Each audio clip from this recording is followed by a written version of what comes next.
여러분, 상상해 보실까요? 하늘에 창문이 열리고 깊은 샘이 터져 나온 지 벌써 며칠이 지났습니다. 세상은 한 번도 경험하지 못한 압도적인 폭우 속에 속수무책으로 잠겨가고 있었죠. 빗방울은 마치 하늘에서 쏟아지는 날카로운 화살 같았습니다. 쉼없이 내리치는 빗소리는 온 세상을 집어삼킬 듯한 거대한 굉음이 되어 고막을 찢을 듯 울려 퍼졌습니다. 그리고 마침내 40일 밤낮으로 이어질 그 두려운 심판의 서막 한가운데서 믿을 수 없는 일이 벌어지기 시작합니다. 물이 땅에 걷잡을 수 없이 많아지면서 그토록 거대하고 육중했던 방주가 둔탁한 마찰음을 내며 서서히 위로 들려 오르기 시작한 것입니다. 꽉 잡아라. 두려워하지 마라. 흔들리는 방주 안, 노아의 굵직한 목소리가 불안에 떠는 가족들을 감쌌습니다. 끼익쾅. 거친 파도가 방주의 외벽을 무섭게 때릴 때마다 거대한 나무 기둥들이 비명을 질렀습니다. 땅에 단단히 고정되어 있던 배가 난생 처음으로 중력을 거슬러 물 위로 떠오르는 순간의 공포는 인간이 감당하기엔 너무나 벅찬 것이었죠. 며느리들은 서로를 끌어안고 눈을 질끈 감았고 짐승들도 불안한 숨소리를 내며 이리저리 몸을 뒤척였습니다. 세상의 모든 안전한 땅이 사라져버렸다는 그 지독한 고립감이 방주 안의 공기를 무겁게 짓누르고 있었습니다. 하지만 여러분, 노아의 눈빛만은 흔들리지 않았습니다. 그의 시선은 방주의 한 곳, 바로 굳게 닫힌 거대한 문을 향해 있었습니다. 하나님께서 직접 그를 들여보내시고 친히 닫아주신 바로 그분이었죠. 밖에서는 온 세상을 멸망시키는 심판의 비바람이 몰아치고 있었지만 노아는 알고 있었습니다. 이 흔들리는 좁은 공간이야말로 우주에서 가장 안전한 피난처라는 사실을 말입니다. 노아가 다가가 불안에 떠는 어린 양의 머리를 부드럽게 쓰다듬자 신기하게도 방주 안의 공기가 차분히 가라앉기 시작했습니다. 쿠궁. 하는 묵직한 진동과 함께 마침내 방주가 땅에서 완전히 떠올랐습니다. 물 위에 둥둥 떠오른 구원의 배. 인간의 어떠한 조종 장치나 돛도 없는 그저 거대한 상자 모양의 이 배는 이제 철저히 하나님의 손길에 맡겨졌습니다. 방주 외벽을 때리던 공포의 빗소리는 어느새 가족들의 마음을 어루만지는 웅장한 자장가로 변해가고 있었습니다. 밖은 죽음이 지배하는 바다였지만 물 위로 높이 들린 방주 안에는 오직 생명을 향한 창조주의 따뜻한 호흡만이 가득 차오르고 있었습니다. 비는 멈출 줄을 몰랐습니다. 하루, 이틀, 그리고 열흘. 시간이 흐를수록 물은 상상을 초월하는 속도로 맹렬하게 불어났습니다. 한때 사람들의 교만함처럼 하늘 높은 줄 모르고 거만하게 솟아있던 거대한 산맥들이 마치 모래성처럼 허무하게 거친 물결 속으로 자취를 감추고 있었습니다. 천하의 그 어떤 높은 산도 하나님의 진노를 피할 수는 없었죠. 마침내 가장 높았던 산 꼭대기마저 물 아래로 완전히 잠겨버렸고 그 위로 무려 15규빗, 약 7m나 되는 거대한 물기둥이 온 세상을 무겁게 짓눌렀습니다. 세상은 완벽한 침묵 속으로 빠져들었습니다. 짹짹거리며 하늘을 날던 새들도, 들판을 뛰놀던 가축과 들짐승들도, 그리고 방주를 짓는 노아를 향해 손가락질하며 비웃던 수많은 사람들도, 육지에 있어 코로 숨을 쉬는 모든 생명체가 거대한 물의 장막 아래에서 영원히 호흡을 멈추었습니다. 이것은 단순한 자연재해가 아니었습니다. 죄악으로 검게 얼룩졌던 세상을 향한 창조주의 단호하고도 가슴 아픈 심판이었으며 동시에 세상을 다시 맑게 씻어내기 위한 눈물의 세례였습니다. 방주 위쪽에 작게 난 창문 틈으로 비바람이 스며들었습니다. 노아는 떨리는 손으로 창틀을 짚고 그 틈 너머를 내다보았죠. 보이지 않았습니다. 그가 평생을 밟고 살았던 땅, 이웃들의 웃음소리, 푸르던 숲, 그 어떤 것도 남아있지 않았습니다. 오직 끝을 알 수 없는 검고 깊은 물의 심연만이 펼쳐져 있을 뿐이었습니다. 노아의 뺨을 타고 흐르는 것이 빗물인지 눈물인지 알 수 없었습니다. 하나님의 어미로운 심판을 눈앞에서 목격한 한 인간의 가슴 벅찬 경외감과 쓰러져간 생명들을 향한 깊은 애도가 그의 온몸을 감쌌습니다. 그러나 노아가 다시 천천히 고개를 돌려 방주 안을 바라보았을 때 그의 눈앞에는 전혀 다른 세상이 펼쳐져 있었습니다.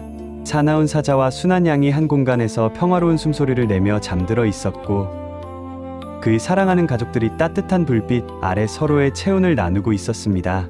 밖은 완벽한 멸망과 죽음의 바다였지만 순종의 대가로 허락된 이 작은 나무 상자 안에는 놀랍게도 창조 첫째 날의 평안이 고스란히 담겨 있었습니다.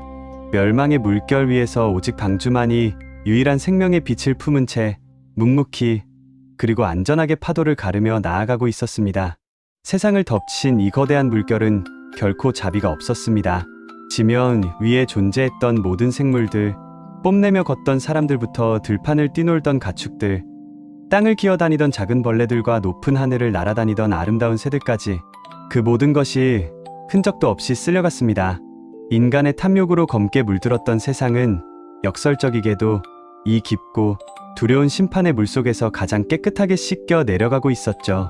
너무나도 슬프고 무거운 시간이었지만 이것은 다시 피어날 순결한 생명들을 위해 하나님께서 흘리신 거룩한 눈물이기도 했습니다. 그 무서운 죽음의 바다 위 오직 단 하나의 생명선만이 묵묵히 파도를 가르고 있었습니다. 바로 노아의 방주였습니다. 거대한 파도가 덮칠 때마다 금방이라도 부서질 듯 위태로워 보였지만 놀랍게도 방주는 완벽한 균형을 유지하고 있었습니다. 키도 없고 돛도 없는 이 둔탁한 나무 상자가 그토록 안전할 수 있었던 이유는 단 하나, 보이지 않는 하나님의 크고 따뜻한 두 손이 이 배를 든든하게 받치고 계셨기 때문입니다. 오직 노아와 그와 함께 방주에 탔던 자들만이 이 엄청난 구원의 은혜 안에 남들었습니다. 밖에서는 세상을 집어삼키는 굉음이 울려 퍼졌지만 방주 안은 전혀 다른 세상이었습니다. 괜찮단다, 쉿, 이젠 안전하단다. 노아는 짐승들의 거처를 돌며 거친 숨을 내쉬는 동물들을 부드럽게 다독였습니다. 맹수와 초식동물이 한 공간에서 평화롭게 건초를 씹는 소리, 그것은 그 어떤 오케스트라보다 아름다운 생명의 교향곡이었습니다. 노아의 따뜻한 손길이 닿을 때마다 두려움에 떨던 동물들의 눈망울에는 이내 깊은 안도감이 번져갔습니다. 가족들은 방주 중앙에 마련된 작은 식탁에 모여 앉았습니다. 덜컹거리는 바닥 위에서 그들은 서로의 거칠어진 손을 꽉 맞잡았죠. 누구 하나 먼저 입을 열지 못했습니다. 창밖으로 사라져간 수많은 생명에 대한 애통함, 그리고 부족한 자신들을 이 구원의 배에 태워주신 하나님의 크신 사랑에 대한 감사함이 뒤섞여 그저 소리 없는 눈물만이 뺨을 타고 흘러내릴 뿐이었습니다. 인간의 어떠한 지혜나 힘이 아닌 오직 말씀에 대한 순종만이 이들을 살게 한 유일한 열쇠였습니다. 얼마나 오랜 시간이 흘렀을까요? 마침내 40일 밤낮을 쉬지 않고 세상을 때리던 비바람 소리가 잦아들기 시작했습니다. 두꺼운 먹구름이 서서히 걷히고 있었죠.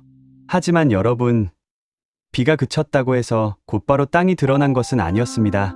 세상은 여전히 육지의 흔적조차 찾아볼 수 없는 완벽하게 평평하고 끝없는 물의 사막이었습니다.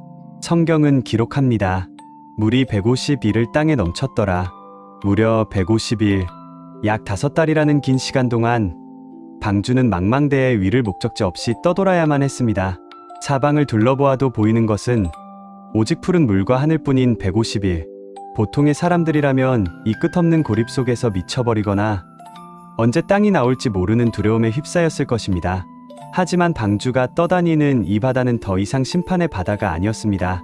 밤이 되면 맑게 갠 하늘 위로 수만 개의 별들이 쏟아질 듯 반짝였고 잔잔해진 수면은 그 별빛을 안아 방주를 비춰주었습니다. 그것은 마치 우주를 항해하는 작고 아름다운 요람 같았죠. 이 긴 기다림의 시간 동안 방주 안에는 신비로운 안식이 찾아왔습니다. 방주 안의 수많은 짐승들은 조급해하지 않았습니다. 마치 창조주가 직접 덮어주신 따뜻한 이불 속에서 긴 겨울잠을 자듯 그들은 깊고 평온한 잠에 빠져들었습니다. 사나운 본성도 내일을 향한 걱정도 모두 내려놓은 채 오직 지금 자신들을 품고 있는 이 공간의 안전함을 온몸으로 누리고 있었던 것입니다. 150일은 갇혀있는 형벌의 시간이 아니라 완전히 새로운 세상을 맞이하기 위해 생명들이 에너지를 비축하는 거룩한 잉태의 시간이었습니다. 노아는 열린 창문 틈으로 밤하늘을 올려다보며 조용히 미소 지었습니다. 배가 어디로 흘러가는지, 언제 물이 마를지 그는 알지 못했습니다. 스스로 방향을 틀 수 있는 노조차 없었으니까요. 하지만 그는 완벽하게 평안했습니다. 나의 조종간을 하나님께 완전히 내어드렸을 때 찾아오는 그 압도적인 자유함. 150일 동안 은혜의 바다를 떠다니며 노아와 그의 가족들은 배웠습니다. 가장 완벽한 항해는 내가 길을 찾는 것이 아니라 길 대신 그분의 품에 잠잠히 안겨 있는 것임을 말입니다. 물이 넘실 때는 이 고요한 밤, 구원의 방주는 내일의 희망을 품은 채 눈부신 별빛 속으로 조용히 나아갑니다. 오늘 이야기가 여러분의 지친 마음의 작은 쉼표가 되었길 바랍니다. 구독과 좋아요로 이 따뜻한 공간을 함께 응원해주세요. 남은 시간도 평안하고 따뜻하게 보내세요. 감사합니다.